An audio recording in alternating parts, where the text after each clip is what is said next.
Bonsoir Ronald, bonsoir à tous et bonsoir Maxime. Bonsoir Apolline et bonsoir à toutes et à tous. C'est un très grand plaisir de passer avec vous cette soirée électorale sur BFM TV. Dans 2 heures maintenant, 2 heures, nous découvrirons ensemble le visage des 2 candidats que vous, les Français, vous avez sélectionnés pour participer au 2e tour de l'élection présidentielle. On va vivre ensemble les résultats de ce premier tour après une campagne unique qui a été marquée bien sûr dans sa dernière ligne droite par la guerre en Ukraine, par l'inquiétude sur le pouvoir d'achat, sur la santé, sur la sécurité, sur l'avenir de la planète.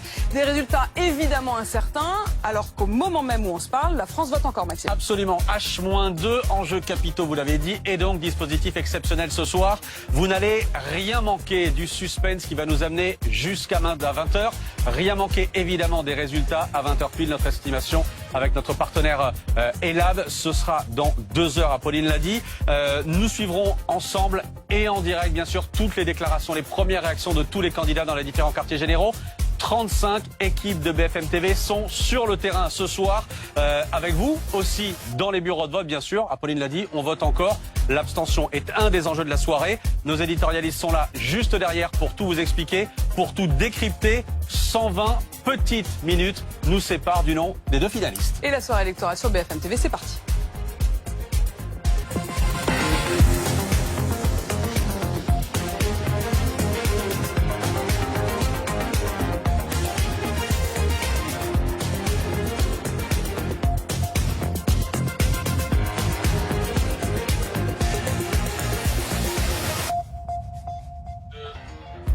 Et nous vous parlions avec Apolline à l'instant du dispositif exceptionnel qu'on vous a préparé ce soir. Le voilà, il s'affiche sous vos yeux, voilà. Toutes les équipes, une partie des équipes de BFM TV sur le terrain ce soir, dans les QG des candidats, là où ils sont en train d'attendre les résultats évidemment. C'est le cas par exemple de Marine Le Pen. On sera dans les soirées électorales, dans différents lieux de Paris. La soirée électorale d'Éric Zemmour, vous la voyez, elle se prépare. Soirée électorale de Jean-Luc Mélenchon également, c'est du côté du cirque d'hiver. Nous serons aussi du côté du ministère de l'Intérieur. L'abstention, on va en reparler dans une seconde. Et puis on est encore ce soir dans les bureaux de vote. On l'a dit, on vote encore jusqu'à 19h, voire 20h dans les grandes villes. On sera avec vous à Paris, à Toulouse.